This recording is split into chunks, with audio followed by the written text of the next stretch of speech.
नमस्कार, मेरे साथ झारखंडी भाषा खतियान संघर्ष समिति के मोतीलाल महतो जी हैं।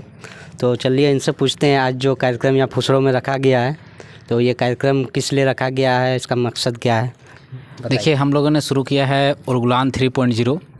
झारखंडी भाषा खतियान संघर्ष समिति का उलगुलान 3.0 है। उसमें हमारा है 3 नीति है: आर्थिक उन्नति, सामाजिक उन्नति और सांस्कृतिक उन्नति। आर्थिक उन्नति में जैसे हमारे पढ़े लिखे जो नौजवान हैं, जो युवा पीढ़ी हैं, जो मैट्रिक पास कर गए, मैट्रिक के बाद क्या करेंगे, इंटर पास कर गए, इंटर के बाद क्या करेंगे, जो ग्रेजुएशन पास करेंगे, ग्रेजुएट के बाद क्या करेंगे, तो उसको गाइड करना, काउंसलिंग करना और उनको सही दिशा देना उनमें शामिल है। और जो अनपढ़ है, जो नहीं पढ़े लिखे हैं, उनको हम लोग रोजी रोज़गार कैसे दें, है ना। जैसे आर्थिक उन्नति में हम उनको रोज़गार में कैसे सेट करें, जैसे मशरूम पालन है, कुक्कुट पालन है और भी बहुत सारी चीज़ें हैं जिनको सिखाना है और उनको वहाँ पर उनके रोज़गार की व्यवस्था करना, यही आर्थिक उन्नति में शामिल है। और सामाजिक उन्नति में समाज में आज झारखंड में सबसे ज़्यादा एक कहावत है कि झारखंडी गेला मोधे न तो मासे, मतलब दारू और मुर्गा, यह सब में। तो हम लोग को सबसे पहले समाज में, जैसे विनोद बाबू कहे थे पढ़ो और लड़ो, तो उससे पहले हम कहेंगे पढ़ो और लड़ो से पहले दारू छोड़ो। तो वही हम लोग का एक विचारधारा है कि हम लोग आने वाली पीढ़ी को इन सब चीज़ों से दूर रखेंगे। और तीसरी बात, हमारा जो जंगल है वो बहुत ज़्यादा से नष्ट हो रहा है, बहुत ज़ोरों से ख़त्म हो रहा है। और जो हमारे स्कूल में जो बच्चे हैं बहुत ज़्यादा ड्रॉप आउट कर रहे हैं। ड्रॉप आउट करने का मतलब स्कूल बहुत जल्दी छोड़ रहे हैं। तो ये सारे सामाजिक मुद्दों में शामिल है। सामाजिक कार्य में इसको सुधार करना, यही है सामाजिक उन्नति। और तीसरा है हमारी सांस्कृतिक उन्नति। सांस्कृतिक उन्नति जैसे हम लोग झारखंड में कहते हैं कि 12 मासे 13 पर्व, मतलब 12 महीना हम लोग 13 पर्व है। तो जैसे हम लोग करम अखड़ा किए थे, बहुत बड़ा भव्य विशाल रहा था। फिर हम लोग सोहराय मनाए थे, जबर सोहराय जो मनाए थे। उसके बाद अब हम लोग जबर टूसू मनाने जा रहे हैं। तो जिससे कि हमारा जो झारखंड का जबर टूसू आपका नावाडी बोकारो में है। 13 जनवरी 2023 को और 14 जनवरी 2023 को यहाँ पर है, ये बेरमो में। जो यहाँ से निर्मल महतो चौक से आपका क्या बोलते हैं हथिया पत्थर तक निकाला जाएगा जुलूस, जो भव्य रहेगा। आज उसका सारा चीज़ तैयार हो गया बायोलॉज, और आज से वो कार्यक्रम शुरू हो रहा है। तो हमारा ये सांस्कृतिक उन्नति है, जिसमें हम लोग के जो पर्व त्यौहार है, जो झारखंड का मूलतः पर्व त्यौहार है। जैसे देखिए, हर पर्व त्यौहार से हर राज्य का अपना अपना एक पहचान है। जैसे हम अगर गणपति की बात करेंगे तो गणपति जैसे ही बात करेंगे उससे पहचान हो जाता है कि महाराष्ट्र का पर्व है। जैसे हम बिहू की बात करेंगे वो तुरंत पहचान हो जाता है कि वो असम का पर्व है। हम जैसा ही बैसाखी की बात करते हैं तो वैसे ही पहचान हो जाता है कि ये पंजाब का पर्व त्यौहार है। लेकिन हम छठ की बात करते हैं तो तुरंत पता चल जाता है कि बिहार का पर्व त्यौहार। लेकिन झारखंड का भी उसी तरह है, करम है, जितिया है, टूसू है, सोहरा है, लेकिन कोई जानता नहीं है। इसका राष्ट्रीयकरण नहीं हो पाया है, इसका वैश्वीकरण नहीं हो पा रहा है। तो उसी में हम लोग राष्ट्रीयकरण करना है, वैश्वीकरण करना है। यही हमारा उलगुलान 3.0 है।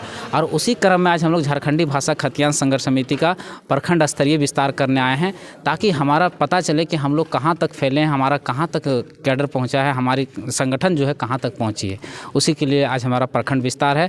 और प्रखंड के विस्तार के बाद हम लोग पंचायत विस्तार पे जाएंगे, और इस तरह से हमारा संगठन बढ़ता चला जाएगा।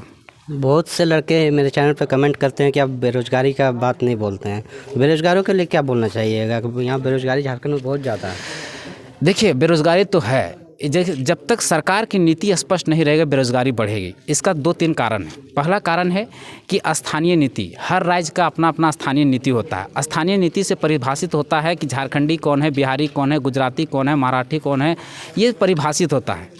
जैसे आप वोटर कार्ड बनाते हैं तो वोटर कार्ड से पता चलता है कि आप मतदाता हैं, मतदान कर सकते हैं। आधार कार्ड से पता चलता है कि आप बोकारो जिला के बेरमो प्रखंड के ढोरी बस्ती के निवासी हैं। लेकिन वोटर कार्ड और आधार कार्ड से ये पता नहीं चलता कि आप झारखंडी है कि नहीं। झारखंडी को परिभाषित करने के लिए क्या आधार होना चाहिए? खतियान से ही परिभाषित होता है कि झारखंडी कौन है। तो अगर मान लीजिए वोटर कार्ड और आधार कार्ड से अगर परिभाषित होने लगे आदमी कि कौन है, तो यहाँ पर बांग्लादेश से भी लोग आए हैं, आपका बिहार से आए हैं, यूपी से भी आए हैं, तो क्या वो झारखंडी हो जाएंगे? नहीं होंगे। झारखंडी वही है जिनके हाथों में खतियान है। तब ये स्थानीय परिभाषित होगा। 1932 का ही जो हाँ, नहीं, चारों सर्वे भी चल सकता है। खतियान लेकिन होना चाहिए, क्योंकि जिनके हाथों में खतियान वही झारखंडी है। और सरकार ने भी माना है, चारों सर्वे को माना है। पहले तो उन्होंने कहा 1932 के बाद का जो है जितना सर्वे हुआ सबको लागू होगा। फिर 1964 को भी लास्ट में जोड़ा है। तो इस चारों को मांगना है। उसके बाद अब जब आते हैं नियोजन पे, तो नियोजन पे हर राज्य का बना हुआ है कि 90 को मतलब अगर कोई कंपनी यहाँ खुलती है और उसमें अगर 100 का वैकेंसी होता है तो 90 को यहाँ बच्चा होना चाहिए और 10 को बाहर का। लेकिन झारखंड में उल्टा 90 को है बाहर का, 10 को है। तो यही नियोजन नीति है जिसके कारण से बेरोज़गारी बढ़ती है। और बेरोज़गारी होने के कारण है सरकार की सही नीति नहीं होने का कारण, सही पॉलिसी नहीं होने के कारण। आप विस्थापन नीति देख लीजिए, आप उद्योग नीति देख लीजिए, आप खनन नीति देख लीजिए, सारा नीति जो बना हुआ है हम लोग के अगेंस्ट बना हुआ है। अभी सरकार कह रही है कि हम प्राइवेट नौकरी में 75% यहाँ के लोगों को नौकरी देंगे, लेकिन 75% कैसे देंगे जब तक आप परिभाषित नहीं करेंगे झारखंडी कौन है। इसीलिए खतियान जरूरी है। अभी सरकार तो कह दिया कि 75% हम यहाँ के लोगों को देंगे। आप अभी हरल सिंदरी जो खुला है उसमें जाके देखिए, अभी लोग हमारे लोग वहाँ धरना पे बैठे हुए हैं। क्यों बैठे हुए हैं? क्योंकि 75% भी नहीं दे रहे हैं वो लोग। तो सरकार की नीति को वो लोग जो बैठे हुए हैं ब्यूरोक्रेसी में, वो लोग नहीं मान रहे हैं। तो इसको हार्ड रूप से मतलब पूरे हार्ड रूप से सरकार को लागू करवाना पड़ेगा कि 75% मतलब यहाँ का देना है तो देना है, जिससे बेरोज़गारी ख़त्म होगा। आज हमारे झारखंड में बेरोज़गारी सबसे ज़्यादा है, सबसे ज़्यादा। अगर हम डाटा देख रहे थे बेरोज़गारी का, तो झारखंड जो है बिहार के बाद दूसरा नंबर पे आता है। यहाँ अभी बेरोज़गारी दर 2 सालों में 12% से बढ़कर 18% हो गया, जो सबसे ज़्यादा बेरोज़गारी दर है। जैसे भारत जो है पाकिस्तान से अच्छा है, उसी तरह झारखंड केवल बिहार से अच्छा है, बस इतना ही रह गया। हर चीज़ में दूसरा नंबर पे पहुंच गया झारखंड। चाहे वो एजुकेशन की बात करें, चाहे स्वास्थ्य की बात करें, चाहे रोजी रोज़गार की बात करें, चाहे नौकरी की बात करें, चाहे बेरोज़गारी की बात करें, चाहे कुपोषण की बात करें, चाहे भुखमरी की बात करें, हर चीज़ में दूसरा नंबर पर झारखंड पहुँच गया है। तो ये बहुत ही दुर्भाग्य की बात है। और बेरोज़गारी को ख़त्म करने के लिए सरकार के पास, हमारे पास ऐसा नहीं है कि नौकरी नहीं है या रोज़गार नहीं, हमारे पास है, सरकार की नीति नहीं, जिस कारण हम लोग को नहीं मिल पाता है। तो हम आपको उदाहरण दे देना चाहते हैं। जैसे अभी झारखंड में अभी 25 से 30 लाख करीब प्राइवेट नौकरी है और 5 लाख तो सरकारी नौकरी है। कार्मिक विभाग का डाटा है। अब कैसे है? 5 लाख का है, जिसमें से 5 लाख में 3.5 लाख पोस्ट खाली है। अब 3.5 लाख पोस्ट में अभी तक भरा ही नहीं गया। क्यों नहीं भरा गया? तो स्थानीय नीति और नियोजन नीति नहीं होने के कारण। जब तक स्थानीय नीति नहीं होगा, नियोजन नीति नहीं होगा, नीति स्पष्ट नहीं होगा, फिर ये मामला चला जाएगा हाई कोर्ट में, सुप्रीम कोर्ट में। आप देख लीजिए, आप उत्पाद सिपाही का वैकेंसी हो, उत्पाद दरोगा का वैकेंसी हो, या सचिवालय का वैकेंसी हो, पंचायत सचिव का वैकेंसी हो, सारा लटका पड़ा है। क्यों लटका पड़ा है? स्थानीय नीति नहीं होने के कारण, नियोजन नीति नहीं होने के कारण। क्योंकि स्पष्ट नहीं है। कोई भी जो अभ्यर्थी रहता है कोर्ट चला जाता है कि यहाँ स्थानीय नीति ही परिभाषित नहीं है, तो नौकरी देंगे कैसे? तो वो अगर स्थानीय नीति और नियोजन नीति परिभाषित हो जाएगा तो कम से कम 3.5 लाख 4 लाख जो पोस्ट खाली उसमें भी भरेगा। आने 3.5-4 लाख हमारी युवा पीढ़ी को नौकरी मिलेगा। इनमें जितना हम लोग खड़ा हैं उनमें भी से किसी को एक को नौकरी मिलेगा। एक को क्या, 10 गो 12 गो ले सकते हैं। बेरमो से हज़ारों लड़कों को नौकरी हो सकता है। तो ये है हमारा स्थानीय नीति और नियोजन नीति, जिससे बेरोज़गारी ख़त्म होगा। अब प्राइवेट सेक्टर की हम बात करते हैं। अभी हम लोग सरायकेला खरसवां गए थे, तो वहाँ केवल हम लोग इंडस्ट्रियलाइजेशन जो हुआ उसका हम लोग पता किए। तो वहाँ करीब सरायकेला खरसवां में खाली मतलब ये कोल्हान वाला क्षेत्र खाली 10,000 इंडस्ट्री है। मतलब CCL है, BCCL है, टाटा है, टीन प्लेट है, टिस्को है, उषा मार्टिन है, सारा कंपनी भरा पड़ा हुआ झारखंड में।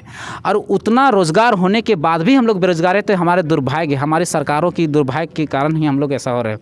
हमारा दुर्भाग्य है जो हम लोगों ने ऐसे व्यक्तियों को चुन के भेजे जो हमारे लिए स्पष्ट नीति नहीं बना पाते हैं। सरकार बोले ये सुअर पालो, बकरी पालो और ये सब पालने बोले। पढ़ा लिखा लड़का सुअर काहे पालना जाएगा? बोलिए ना उसके लिए। नहीं, वो भी हो सकता है, लेकिन वो किन के लिए?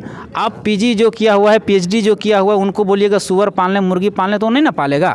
हाँ, जो है, जो अशिक्षित है, जो अनपढ़ रह गए, जो पहले नहीं पढ़े, लेकिन उनके लिए सुअर पालिए, मुर्गी पालिए, ये रोज़गार की बात है। लेकिन नौकरी हमारे यहाँ है, और अगर स्थानीय नीति और नियोजन नीति स्पष्ट हो जाती है तो हम नौकरी क्यों ना करेंगे? सिंपल सी बात है, हम नौकरी करेंगे और जो बच जाएंगे वो रोज़गार करेंगे। उसके बाद आप मुर्गी पलवाइए, सुअर पलवाइए, हम पालने के लिए तैयार हैं।